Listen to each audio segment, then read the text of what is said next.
የሚቀጥሉት እንግዳችን ለ17 ዓመት በዓለም ባንክ በተለያየ ኃላፊነት የሰሩ ሲሆን የዓለም ባንክ የኢኮኖሚ ንጽጽር የዓለም አቀፍ ፕሮግራም ላይ በምክትል ኃላፊነት አገልግለዋል። የኢኮኖሚ ምሁር ናቸው። Our next keynote speaker has worked with the World Bank for 17 years. He's led the World Bank flagship Global Economic Comparison Report. He has also published numerous articles in Ethiopian economy and current politics. Please help me welcome Dr. Jonas Birru.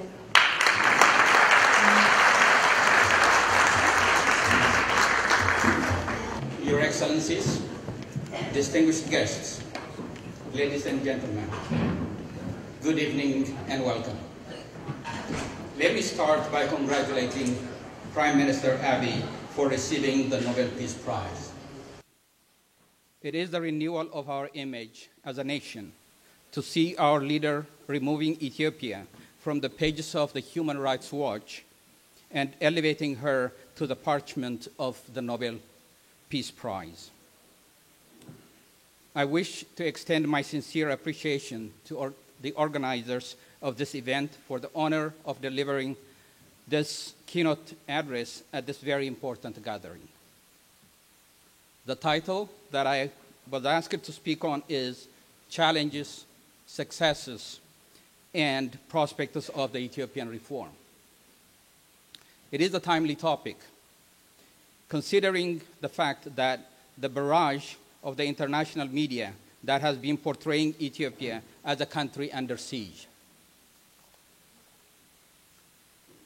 The international media focus has been on headlines, highlighting episodic incidents while ignoring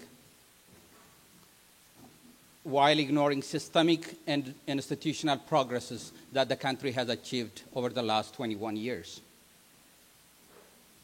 In this presentation, I'll try to paint a more complete picture of the symptoms of our political crisis, the underlying institutional and structural causes of this crisis, and then I will share my reflection on the future prospects of our beloved country.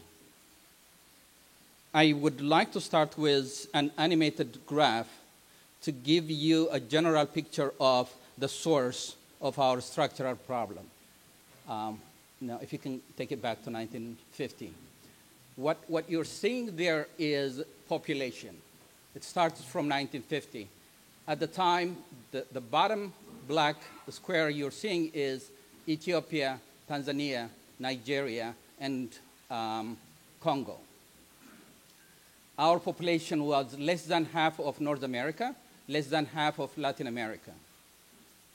And the third one you see is Sub-Saharan Africa.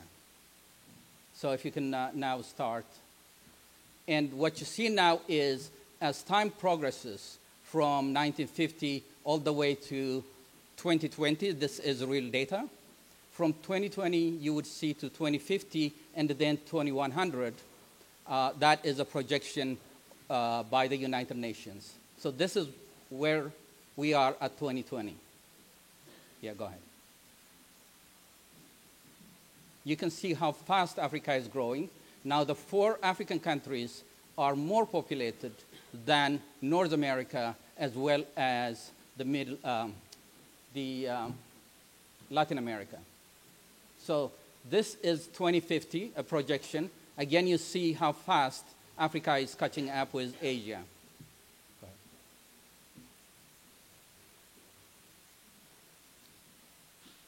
So in short, once we see this, we can see where the source of the problem is for Africa.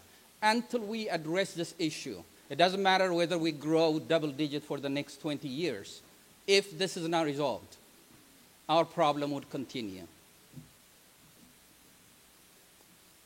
Is the light gone? I can hardly see the light.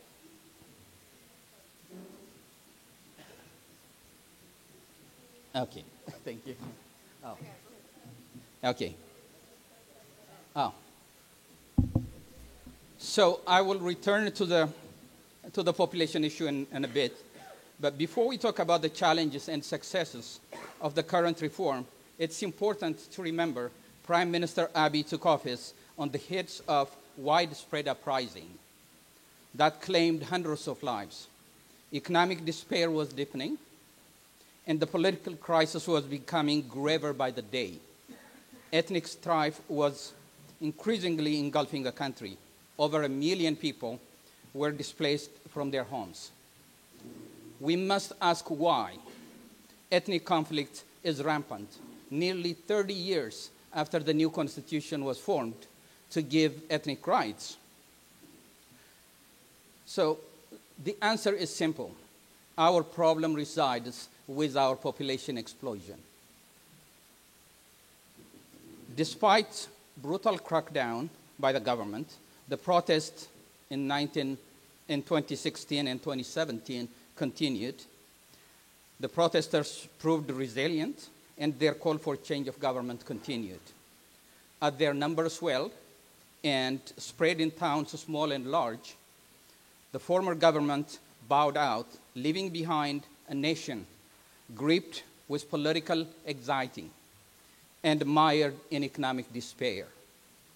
This was the hand dealt to Prime Minister Abiy and his administration when he took office in 2012 in April. These were not ordinary times.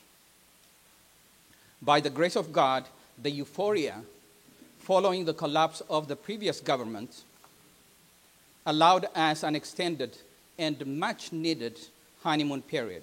God knows what would have happened if we didn't have that calm period. As we exited our honeymoon period, the fault lines started to show. As the different ethnic groups started to jockey for positions to influence their respective agenda that are antagonistic to each other and irreconcilable. The drive for national reconciliation started with rapid reforms. The state of emergency was lifted. All political prisoners were released. High-profile activists who were on death row were pardoned, and exiled politicians were invited to return home. Soon after, the administration freed the press from government control and expanded the political space, and soon announced free and fair election for 2020. The rallying cry for 2017-18 for 3 years protest that toppled the former government was demands for democratic rights and the rule of law. These demands were made without delay or any reservations. The question is again, why is ethnic conflict continuing with renewed energy? So all the demands were responded to, but the problem continued. The answer once again is population explosion and the lack of economic opportunity, particularly for the youth. This is why ethnic problem is more rampant today than it was 30 years ago. And this is why ethnic problem will continue to be worse 30 years from today than it is today until we resolve the population explosion that you guys saw on this screen. Quite frankly, the Abiy administration is stuck between a rock and a hard place. Using force to repress ethnic-based conflicts runs the risk of sliding back into authoritarian system and a cycle of violence. On the other hand, relying on civil diplomacy is ineffective in the short term because anti-reform elites are bent on blocking the reform by any means necessary, including terror. The government has been and still is negotiating the tension between the use of force on the one hand and the use of public diplomacy on the other. The choice between the use of force and public diplomacy is a choice between peace in the short term and peace in the longer term. In this regard, one of the bedrocks of the current reform has been establishing the Ministry of Peace a little over a year ago. The ministry has made significant strides in increasing the participation of the elders and community leaders. I dare say the ministry was a stroke of genius, that it has altered the country's conflict management system. Its guiding principles are echoed in the belief that our collective journey and destiny need to be determined not by we the elites or we the government of Ethiopia, but by we the people of Ethiopia. The ministry's continued success will weaken the influence of the elites and shift the center of gravity of the nation's peace and security matters to the people. Having highlighted encouraging developments, candor obliges me to mention that our country remains under great stress. I wholeheartedly support the government's policy of judiciously balancing force and public diplomacy. If there is one area that I need to flag for improvement, it would be in the government's public relations and communications strategy. The Prime Minister's assuring words and his public speeches are good, but not enough. His public relations team must explain, promote, and defend the reforms constantly. It should keep the public abreast of the progress registered and the challenges ahead. In the absence of a sound public relations strategy and a communication systems, supporters turn doubters.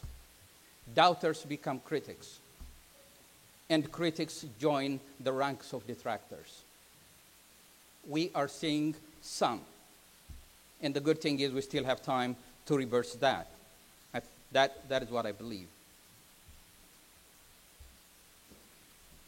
With the right balance of the use of force and public diplomacy supported by sound public relations system, the reform can be on firmer grounds with bright prospects for the future. Speaking of bright prospects, let me now move to the economic issues. That is where my comfort zone is as an economist. I put emphasis on the economy because I believe our political ills require economic pills. Ethiopia needs a bold economic agenda to break free from the gripping trap of underdevelopment and poverty and restore the confidence and hope of our people in their economic future. This is important to revive our nation's social psychology and spark hope in the silent majority and inspire it to support and defend the reform from anti-reform forces.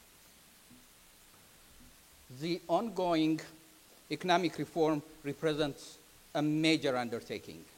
Our challenge is to build a critical mass of complementary reforms that will enable us to dislodge ourselves from what the economist Richard Nelson called a low-level economic trap. Think of a fully loaded big truck stuck in a mud. It takes enormous power to dislodge it. Our economy is in a similar situation and needs enormous capital infusion to break out of the low-level equilibrium trap.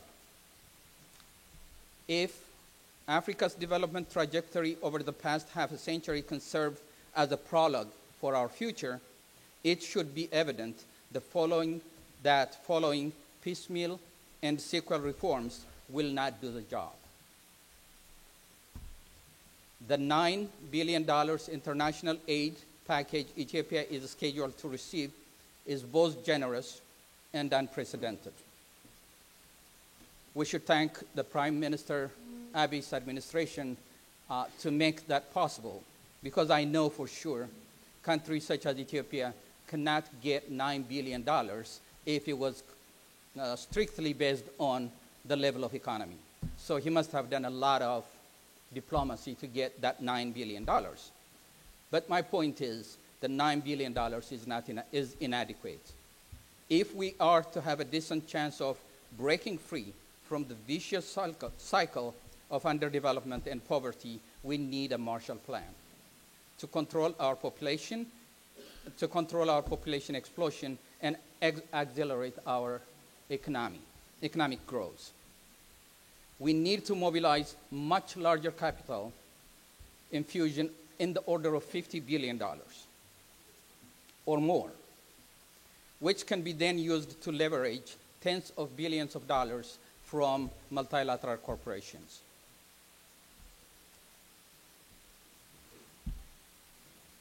My eyeglasses are not. Okay. The strategy, how we can leverage that $50 billion to mobilize more is as important as raising the $50 billion to start with. The Marshall Plan I'm proposing is neither a vanity project nor a wishful thinking. It is a proposal based on precedent that the international community has rallied behind Marshall Plans where there are existential problems, which, if not addressed timely, can adversely impact the peace and security of the rest of the world. There are compelling and pressing reasons why the world should support the Marshall Plan for Ethiopia. Thanks to its proximity to the Red Sea, Ethiopia has become one of the most geostrategic places in the world. An unmanageable political crisis in Ethiopia can destabilize one of the world's most strategic geopolitical hotspots and disrupt the world economy. This is how Mr. Alexander Rodos, a high-level European Union official, put it. He is speaking of Ethiopia. He said, "This is a country that is in a very, very delicate moment, not only for its own sake, but also for the security of the world. This is not Yugoslavia, which imploded internally. Ethiopia straddles every other country around it. That is a core strategic question for the world." There is a general realization in the European Union and the United States that ethnic conflict that is putting Ethiopia at risk is just a surface-level symptom of an existential structural problem lurking in the shadows. There are three existential problems residing at the nexus of our population explosion and economic reality. Together, they represent a looming time bomb ticking in a slow motion. The first problem is population explosion that I showed you at the beginning of my presentation. Ethiopia can register a double-digit annual growth for the next 20 years. It can also join the ranks of lower middle-income countries. It still will not overcome the political instability unless it finds a way to deal with its population explosion. The second problem that makes the population explosion even more potent is the age structure. While countries in Asia, Latin America, and Europe are grappling with the aging population, in Africa, we're increasingly getting younger, facing a restive generation at the lack of employment opportunity. And I would like to show you another graph. What you're seeing here is, the first one is Ethiopia, and the second one is Japan. Japan's population distribution is what you would call a normal population distribution. If you look at it from the side, you see what statisticians call a normal graph. When you look at Ethiopia, at the bottom what you see is age 0 to 4, next is 5 to 9, then 10 to 14. 43% of the Ethiopian population is under age 15. In Japan, that figure is only 12%. If we go to the next, we are now looking at Ethiopia and Vietnam. Vietnam is also an underdeveloped country, as you all know. Again, 43% of the Ethiopian population under age 15. In Vietnam, that number is 23. Most economists and demographers say anywhere from 15 to 20, give or take, is what should be normal, what should government try to achieve. And one more, and this is Brazil and Ethiopia again. It's quite different, and it's quite different in a major way. Imagine, as you have seen, this is 2018. Imagine, as you have seen, that population grows that we showed you at the beginning, what would happen to the age 15 or under in the next 30 years or in the next 50 years. And that figure would be from 43 can reach 50, maybe even higher. At that level, your economy is not sustainable, your politics is not sustainable. A country cannot survive that. And the third, and even a far worse problem, is the unemployment problem. Particularly affects high school and college graduates. So we continue to graduate college and high school students. We're not creating jobs for them. And we know, particularly in our country, we have the Keros and the Fanos and the Ijetas. When you do not have jobs, if we have that problem today, you can imagine in 2050, when Ethiopia's population is going to double. And by 2100, we are supposed to reach about a little over 300 million. So that is where our problem is. Until we find a solution for our population problem, population explosion, and also at the same time accelerate our economy, 30 years from now, the kind of problem that we see today will be far worse. So, having seen this structural and institutional problem, I would like to say we are the generation that must fix this existential problem. The time is right, and the stars are aligned for a Marshall Plan for Ethiopia, both at the national and international level. Prime Minister Abiy is the right leader with the requisite international social capital that his Nobel Prize accords him. A Marshall Plan will also get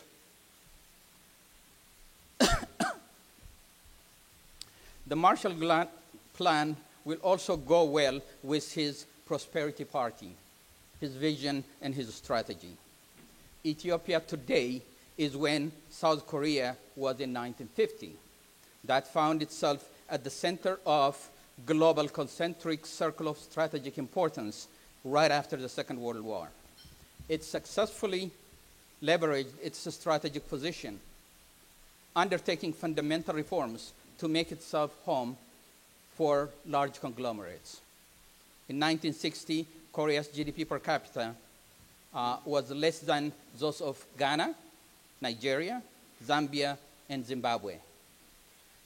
Korea's miraculous development and structural transformation from a subsistence agrarian society to an industrial powerhouse is due in equal parts to its daring dream and a Marshall Plan type, massive sustained international aid it received finance from the US and European governments. Like Korea, Ethiopia must proactively leverage its geostrategic real estate and win the confidence of its international partners in its economic vision and strategy. It is up to us to develop a bold economic dream in the form of a Marshall Plan and to make a compelling case to win the support of international partners. We cannot wait and expect a solution from our international partners. We know German Chancellor Merkel has been pushing the European Union to support a Marshall Plan for Africa. Considering the speed with which the Trump administration passed the U.S. Better Utilization of Investments Leading to Development Act of 2018, we can add President Trump as a potential ally. The challenges are formidable, but they are not insurmountable if we dare to dream and pursue our dream with commitment. Our destiny is in our hands. Our peace and security are planted in our ability to instill hope in our people. Let us dare to dream big, spark our people's hope, and create a sustainable peace and prosperity. Thank you.